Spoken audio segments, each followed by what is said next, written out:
ये कहानी है जॉन नाम के मछुआरे की, जो हर रोज की तरह अपनी छोटी नाव लेकर समंदर में मछली पकड़ने निकलता है। लेकिन इस दिन कुछ अलग होता है। अचानक चारों तरफ घना कोहरा छा जाता है और दूर दूर तक कुछ दिखाई नहीं देता। जॉन रास्ता भटक जाता है और इधर उधर भटकते भटकते उसे एक सुनसान नाव नजर आती है। जिज्ञासावश वो अपनी नाव उस नाव से बांधता है और अंदर जाकर देखने का फैसला करता है। जैसे ही वो उस नाव के भीतर जाता है, उसके होश उड़ जाते हैं। पूरी नाव खाली थी, न कोई इंसान, न कोई आवाज, बस रहस्यमयी सन्नाटा। जॉन जब उस रहस्यमयी नाव में गया तो सब कुछ बिल्कुल सामान्य लगा।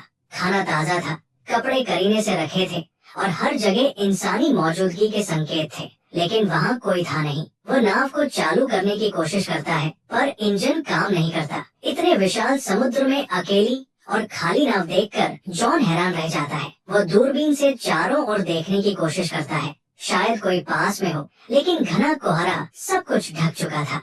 निराश होकर वो कंट्रोल रूम लौटता है और वहाँ पड़ा रेडियो ऑन करता है। मदद के लिए कोई संकेत भेजने के इरादे से जॉन ने रेडियो पर संदेश भेजा, ये नाव समंदर में फंसी है, कोई सुन रहा हो तो जवाब दे। संदेश भेजने के बाद उसने सोचा कि अब अपनी छोटी नाव से लौट जाना चाहिए। लेकिन जब वो बाहर आया तो उसकी नाव वहाँ नहीं थी, जबकि उसने उसे अच्छे से बांधा था। उसकी हैरानी और बढ़ गई जब देखा कि अब चारों ओर फैला कोहरा भी अचानक साफ हो गया था और आसमान एकदम खुला था। अब दोपहर का समय हो चुका था। जॉन को समझ नहीं आया कि ये सब क्या हो रहा है। वापस लौटने का कोई और रास्ता न देख वो उसी खाली जहाज पर लौट आया और नक्शे के सहारे रास्ता ढूंढने लगा। जॉन अब ये समझने की कोशिश करता है कि वो आखिर है कहाँ और अपने घर कैसे लौट सकता है। परेशानी ये थी कि उस रहस्यमयी नाव का इंजन खराब था। अगर उसे बचना था तो किसी भी हाल में इंजन को ठीक करना ही था। वो पूरे जहाज में टूल बॉक्स तलाशता है और कड़ी मेहनत के बाद इंजन ठीक कर लेता है। उसके लिए ये एक बड़ी राहत थी। अब नाव चालू हो चुकी थी और दिशा भी धीरे धीरे समझ आने लगी थी। लेकिन खतरा टला नहीं था। जॉन कंट्रोल रूम में जाकर फिर से रेडियो से संपर्क करता है, मगर इस बार भी कोई जवाब नहीं आता। सब कुछ अब भी रहस्य में डूबा था। फिर वो लड़का ऊपर आता है और उसे अचानक टॉयलेट जाना पड़ता है। कोई आसपास नहीं था तो वो सोचता है कि समंदर में ही कर लेता हूँ। जैसे ही वो किनारे जाता है, अचानक किसी ने पीछे से उसे धक्का दे दिया। वो सीधा पानी में गिरता है। हालत बेहद खतरनाक थी, लेकिन उसने रील को पकड़कर किसी तरह खुद को डूबने से बचा लिया। हवा और पानी का दबाव इतना ज्यादा था कि वापस नाव तक आना मुश्किल हो गया। मगर उसने हार नहीं मानी, हिम्मत जुटाई और धीरे धीरे रील के सहारे खुद को खींचते हुए फिर से नाव पर चढ़ाया।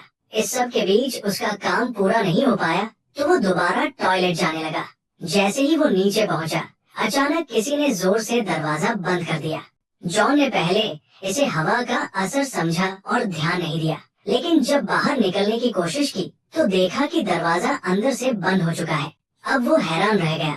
उसने दरवाजा खोलने की हर कोशिश की, यहाँ तक कि जेब से एक सिक्का निकालकर ताले में फंसाकर भी खोलने की कोशिश की, मगर सब बेकार गया।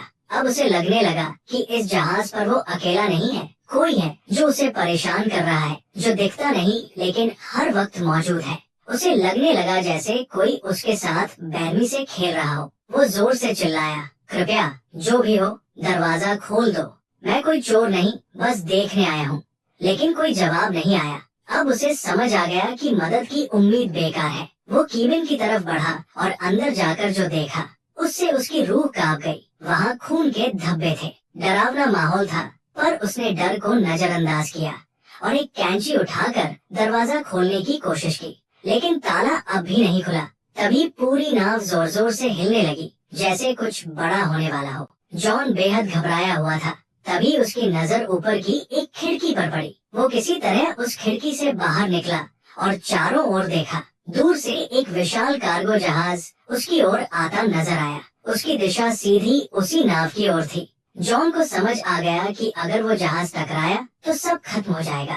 अब उसे हर हाल में अपनी जान बचानी थी।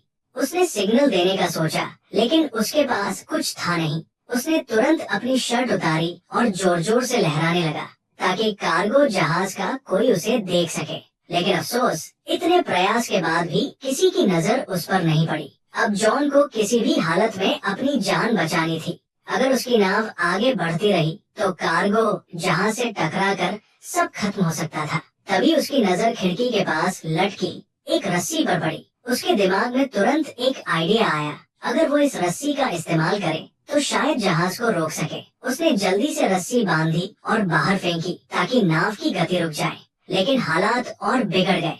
रस्सी इंजन के पंखे में फंस गई और खींचते हुए बाथरूम के अंदर आकर उसके गले में अटक गई। उसका दम घुटने लगा। मरने की कगार पर पहुंचकर उसने हिम्मत दिखाई और एक औजार से खुद को आजाद किया। उसकी गर्दन पूरी तरह लाल पड़ गई थी। वो लगभग मर ही गया था, बट आखिरी पल में खुद को बचा पाया। रस्सी इंजन में फंसी थी, जिससे जहाज की रफ्तार थम गई, मगर ये काफी नहीं था। भारी कार्गो जहाज फिर भी उससे टकरा गया। जोरदार टक्कर से उसका जहाज बुरी तरह हिल गया और जॉन जमीन पर गिरकर बेहोश हो गया।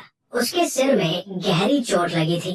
कुछ देर बाद जब उसे होश आया तो उसने देखा कि बाथरूम पानी से भर चुका था, मगर सबसे हैरान करने वाली बात यह थी कि वो समुद्र का खारा पानी नहीं, बल्कि एकदम साफ और मीठा पानी था, जैसे कोई जानबूझकर उसे डराने की कोशिश कर रहा हो। वो एक बार फिर टूटकर भीख मांगता है, चाहे तुम जो भी हो, प्लीज मुझे जाने दो। लेकिन फिर भी कोई जवाब नहीं आता। अब वो भूखा, प्यासा और बेहद कमजोर हो चुका था। जैसे तैसे उसने बाथरूम की शावर से पानी पिया, लेकिन जल्द ही महसूस हुआ कि पानी खत्म हो गया है। फिर जब उसने सिंक से पानी पीना शुरू किया तो हैरान रह गया। अब वो पानी खारा हो चुका था। उसे तुरंत समझ आ गया कि नाव में कहीं छेद हो गया है और समुद्र का पानी अंदर आ रहा है। ये नाव अब ज्यादा देर नहीं टिकेगी। वो घबराकर दरवाजा खोलने की कोशिश करता है, लेकिन लगता है किसी ने उसे बाहर से बंद कर रखा है। रात का समय था और ऊपर से देखा कि कोई अदृश्य, शायद दुष्ट शक्ति इस नाव को नियंत्रित कर रही थी। पानी तेजी से बढ़ रहा था और जॉन थककर सो गया। रात में समंदर में भयानक तूफान आया, जिससे नाव बुरी तरह टूट गई और जॉन भी गंभीर रूप से घायल हो गया। सुबह जब उसकी आँख खुली तो पानी सिर तक पहुंच चुका था, सिर्फ चेहरा बाहर था।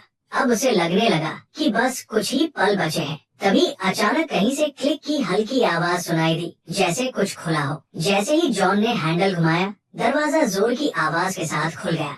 पानी का दबाव इतना ज्यादा था कि दरवाजा टूटकर नीचे गिर पड़ा और इसी तरह वो बाहर निकलने में कामयाब हुआ।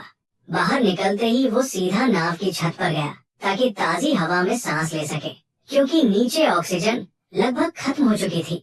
अब उसे यकीन हो गया था कि कोई अदृश्य ताकत उसे हर हाल में सताना चाहती है। वो शारीरिक और मानसिक रूप से टूट चुका था और नीचे की तरफ पानी लगातार भरता जा रहा था। उसे समझ आ गया कि अब नाव कभी भी डूब सकती है। जॉन ने तय कर लिया था अब वो इस जहाज पर नहीं रुकेगा। तभी उसे एक आइडिया आया। उसने जहाज से एयर बैग्स निकाले और टूटे हुए बाथरूम के दरवाजे को इस्तेमाल करके एक छोटा राफ्ट बना लिया। उसने सब कुछ मजबूती से बांधा ताकि राफ्ट टिक सके, लेकिन राफ्ट चलाने के लिए उसे कुछ और जरूरी सामान भी चाहिए था। उसने जहाज से खाना, पानी और जरूरी औजार जमा किए और खुद को पूरी तरह तैयार किया। फिर बिना पीछे देखे वो जहाज से उतर गया और राफ्ट पर सवार होकर धीरे धीरे समंदर में आगे बढ़ने लगा। वो राफ्ट पर था और उसके सामने वही बड़ी नाव अब भी खड़ी थी। कई घंटे गुजर गए, लेकिन न तो वो ज्यादा दूर जा पाया और न ही वो नाव डूबी, जिसे वो समझ रहा था कि 5 से 10 मिनट में डूब जाएगी। वो अब भी उसी हालत में थी। तभी उसके दिमाग में एक आइडिया आया, अगर ये नाव अभी तक नहीं डूबी तो क्यों न इसके रिसाव को ठीक कर लिया जाए। अगर ऐसा हो गया तो वो इस मजबूत नाव से आराम से सफर कर सकता है। ये सोचकर वो वापस नाव के पास गया। सबसे पहले उसने रिसाव को ठीक किया, फिर पाइप और औजारों से एक पंप तैयार किया ताकि पानी बाहर निकाला जा सके। उसने जो पंप बनाया था उसकी मदद से नाव में भरा समुद्र का पानी धीरे धीरे बाहर निकल गया। रिसाव ठीक करने और पानी हटाने के बाद उसने जहाज की बाकी दिक्कतें भी ठीक कर दी। साथ ही उसने बाहर से भी मरम्मत की ताकि आगे सफर में कोई और परेशानी न हो। काम खत्म होने के बाद उसने फिर से रेडियो से मदद मांगने की कोशिश की, लेकिन इस बार भी कोई जवाब नहीं आया। मायूस होकर वो वापस लौटा और नक्शा निकालकर एक बार फिर रास्ता समझने लगा।